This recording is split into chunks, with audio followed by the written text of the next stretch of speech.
Okay, good afternoon. I'm proud to be joined by my dear friend and great colleague, the wonderful, excellent, and superb Speaker of the House, Nancy Pelosi. And thank you all for coming. Now, if President Trump's State of the Union was a manifesto of mistruths, as Speaker Pelosi so aptly put it, President Trump's latest budget proposal is a blueprint for destroying America. One word, 9 letters, sums up the president's budget. HYP, OCRISY, hypocracy. In his State of the Union address, President Trump talked at length about health care, claiming amazingly at one point he will fight to protect patients with pre-existing conditions. We know the president just lies about protecting health care, and his budget is proof. In the State of the Union, if the State of the Union is what he says, the budget is what he does, and the two are from different planets. I like to say the budget is the truth serum, and now the American people can clearly see that he is a fraud who is not fighting for them. Under Donald Trump, the average American is struggling to keep up, and his budget would make life harder for them. President Trump likes to talk about the forgotten man and woman. Well, in this budget, he's forgotten about the very people he promised to help in his State of the Union last week. So let me go over a few of the areas. On health care, the president said he'd never cut Medicare and Medicaid. He slashes both. $1 trillion in cuts to Medicaid in the Affordable Care Act. Hundreds of billions of cuts in Medicare. And the president even proposes a $35 million cut to CDC's Infectious Disease Rapid Response Reserve Fund. This is the fund currently being used to respond to the coronavirus outbreak. On education, the president's budget would devastate our nation's students, both K through 12 and college. His budget cuts the Strengthening Institutions program that assists historically black colleges and universities and other minority-serving institutions. Typical hypocrisy.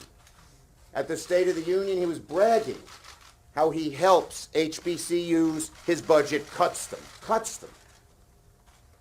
It cuts after-school and summer learning programs for 2 million young people. Rural education grants will hurt 18,000 school districts across the country.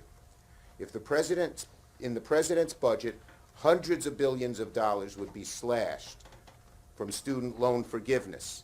He actually makes it harder for kids to pay back their debt. Instead of a limit of 10% of income per year, it goes up to 12.5% under his budget. That's how he cares about students and the overwhelming burden of debt they have. He slashes federal housing assistance. He slashes federal disability insurance. So if you're an American struggling with student loan debt or health problems or housing costs or hunger, the president's budget says you're out of luck.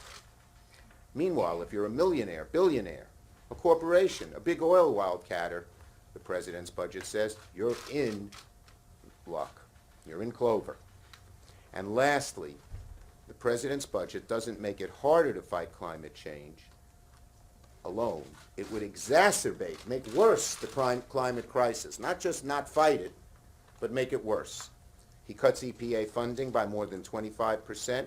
He cuts renewable energy funding, clean energy like wind and solar, 75%, and cuts funding for climate research, gashouse green monitoring, and emissions reduction activities in this anti-science administration that he leads. President Trump's budget even cuts disaster relief for FEMA by $12.2 billion. And so much of the disaster is caused by climate. The Earth's on fire. Antarctica had a 64-degree record temperature this week. And what is the president's response? He douses the fire with lighter fluid, of weakened pollution regulations, and then proposes cutting the fire department. We know how much he cares about the oil companies, but his budget makes clear he doesn't give a hoot about the future of this globe and is fine, leaving to our children and grandchildren a globe in much worse shape even than it is today. Speaker Pelosi. Thank you very much, Leader Schumer, for your leadership in fighting this budget. The budget, our federal budget, should be a statement of our national values. What is important to us as a nation should be reflected in how we allocate our resources. The budget, in terms of our legislative work, is the heart of the matter. It's where it all begins. And this is a heartless budget.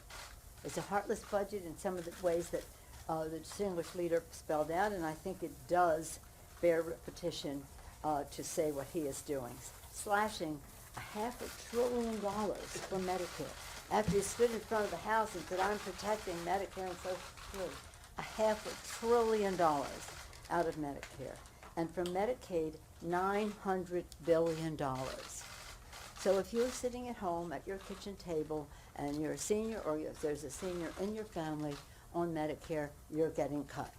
And if there is long-term care in your family's budget, you are getting cut. Two-thirds of long-term care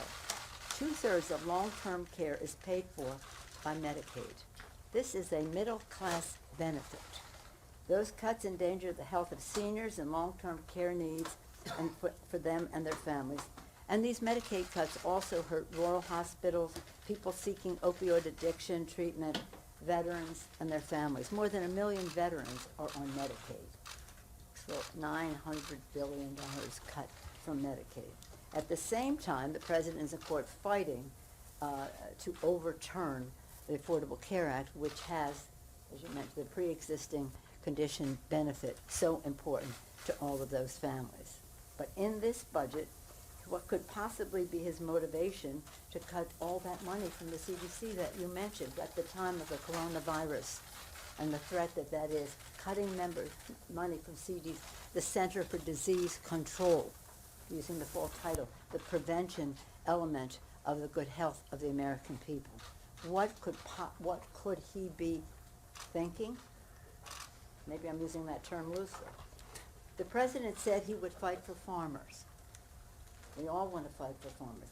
But at a time when farmers are declaring bankruptcy at record rates, the president in this budget wants to slash the safety net by nearly $60 billion and ransack the U.S. Department of Agriculture. His budget also takes food off the table of hungry families of both rural and urban communities by cutting more than $180 billion from the SNAP program. SNAP program, some farmers, when I visit farmers in the Midwest, they say, we are farmers and we are on food stamps. It's such a sad thing. Their economies depend, that's when Senator Dole and Senator McGovern even began all of this, was to help people have food security, but also to help farmers have their economic security as well. Countless groups representing seniors, working families, and more have denounced the budget, from the Alliance for Retired Americans to the Young Invincibles. The young lobbyists, you've probably seen them. We've had 10,000 events to fight the repeal of the Affordable Care Act, at which the young, they weren't at all of them, but they were significant at those meetings. The young little lobbyists, some of them born with a pre-existing condition, many of them on Medicaid. They write, we are disappointed, though sadly not surprised, that the president has once again broken his campaign promise. We absolutely reject this vision for our country, and we call upon our legislators to reject this budget and the dangerous values it espouses. Our children's lives depend on it. And the National Committee to Preserve Social Security and Medicare writes, this budget will leave seniors and other vulnerable citizens hungrier, sicker, and poorer. It reveals the president's cruel priorities heading into the 2020 election. Chairman mentioned earlier that there are benefits to the high end in our economic life in our country. The president, in what he has been doing, what he talked about in the State of the Union, and what this budget is about, increases the national debt, passes that expense on to our children so that he can give tax cuts to the top 1% in our country. It's absolutely shameful. Again, the budget's supposed to be a statement of our values. Once again, this president is demonstrating how little he values the good health, financial security, and well-being of hardworking American families. This budget is an insult to the hopes and dreams and aspirations of America's working families. It increases the national debt. It must be rejected. And by the way, it is a complete abandonment of the budget agreement that we had with the domestic and defense priorities. Clearly, this administration cannot be trusted. I yield back. We're ready for your questions. On this subject first. Yes. What did you make of the president's request for only $2 billion in wall construction funding? Well, look, we have fought him on the wall successfully in the budget. Then he tries to go around and declare an emergency. Everyone knows that that is not what the emergency legislation was called for. We're going to fight every penny for wall construction. We don't want to take it away from military families. What's interesting in this budget, all the military families and all the military support that they took out last year, they didn't try to backfill this year. We didn't let them in last year's budget. So who is this going to hurt? Our nation's military families, for a wall that is a vanity project that he said Mexico would pay for. Yes, and just further to that point, the distinguished leader has been very clear, but this is about child care centers at military bases, facilities for the quality of life for the families and for the security of our country. As he said, Mexico's going to pay for it. No. But in addition to the harm that he's doing to military families, just getting back to Medicaid, almost $1 trillion in cuts in Medicaid, over 1 million veterans are on Medicaid. Hundreds of millions of veterans are on food stamps. So this really shows just a cavalier attitude to the needs of America's servicemen and women and their families when they're in the military and when they retire.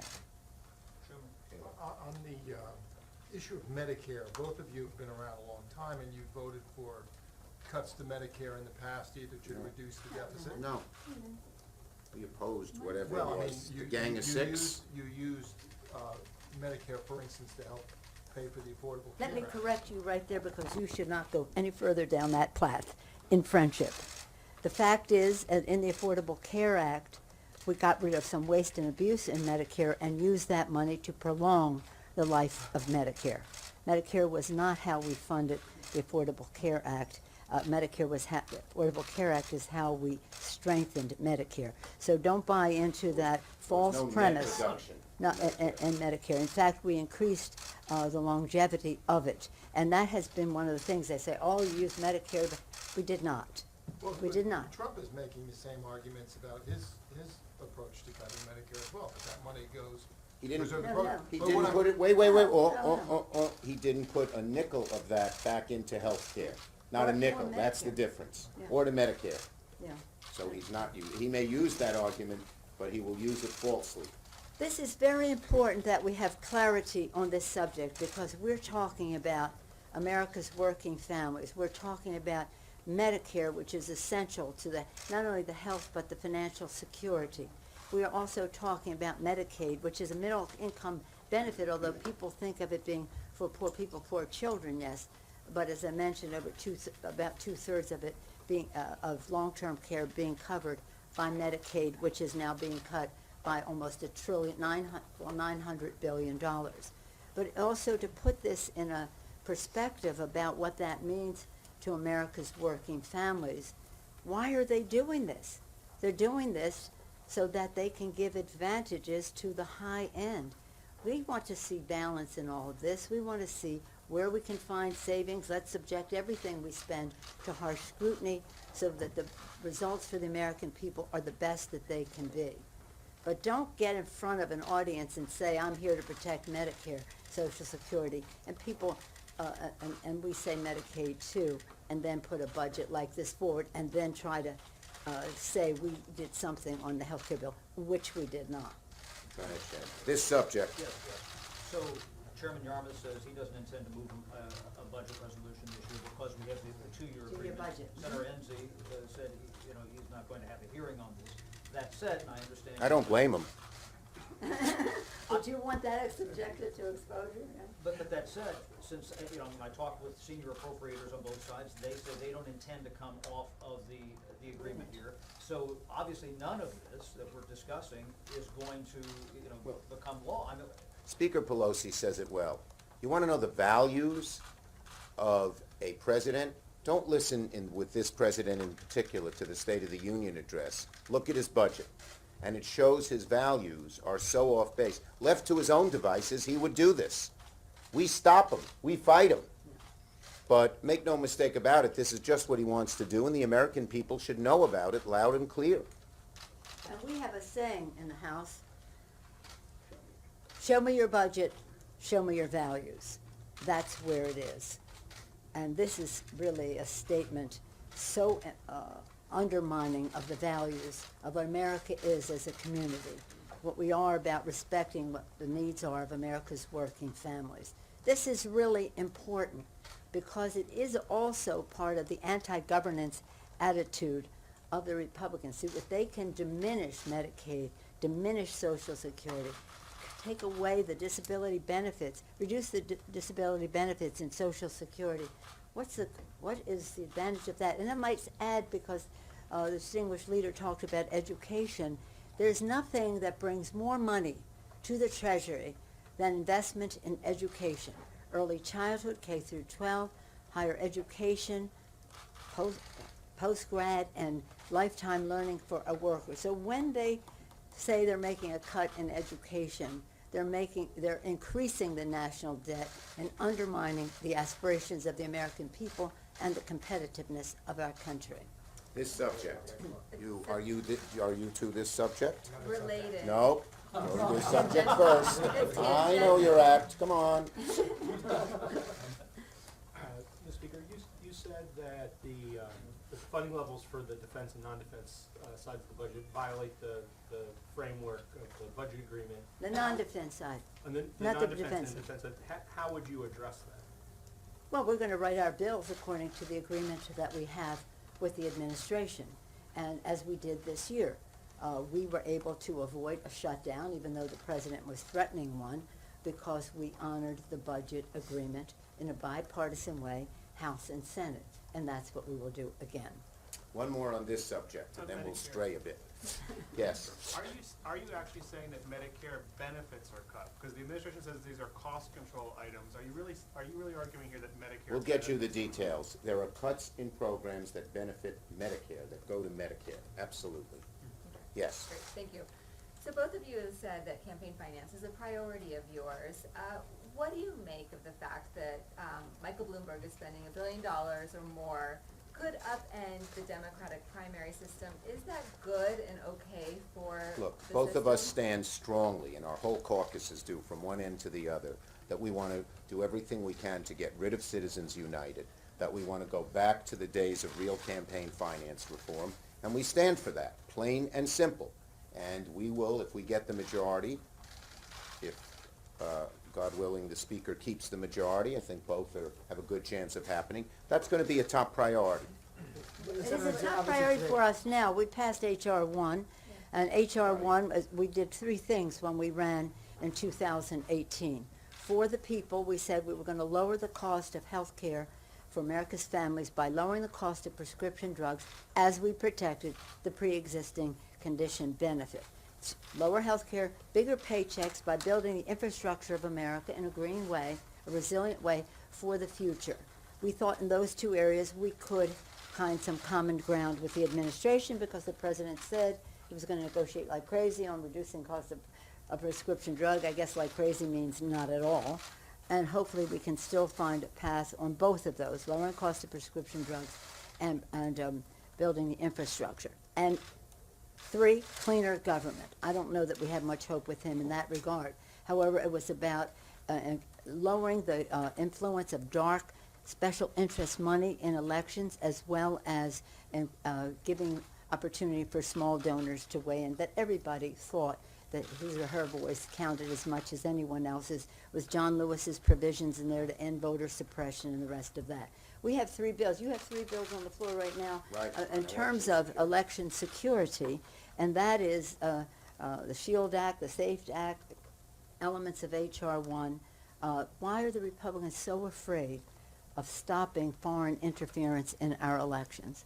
Why are the Republicans so afraid of protecting the integrity of our elections and protecting the, we did get money, over $400 million in the, it's not an omnibus, the minibus, or whatever, that we passed at the end of last year. Over McConnell's strenuous Over his objection, objections. because he is standing in the way of the election integrity that we need. As far as Michael Bloomberg is concerned, I think that his involvement in this campaign will be a positive one.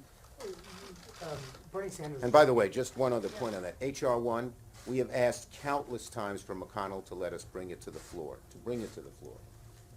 He won't do it. He's against any campaign finance reform. He's for all this dark money flowing in, dark. And Yes. in Bernie fact, just Sanders- may on that Please, score, please. we also took out of H.R. 1 one important element, which was Voting Rights Act, and we've sent it over separately. The Which one? Voting Rights Act to answer what the challenge that the Supreme Court gave when it undermined seriously, in my view, the Voting Rights Act, but said Congress can correct this, and we did.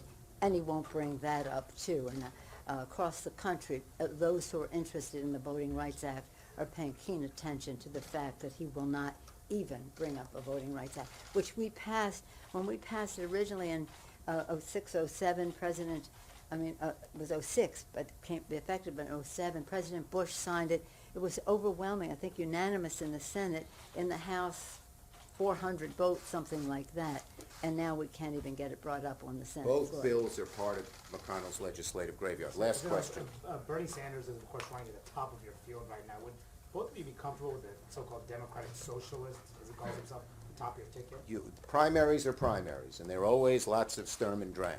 You will see in a few months, Democrats will be strongly united together, and we will be focused like a laser on beating Donald Trump. The enthusiasm that you last saw in 2008 to elect Barack Obama, you will see among Democrats this summer and fall to get Donald Trump out of office. And we in the House feel that we set a model for how to win elections by winning in the most gerrymandered, voter-suppressed political arena you could ever put together, net gain of 40 seats. So we think we are an engine that can help us win that election, whoever our nominee is. Thank you. Thank you.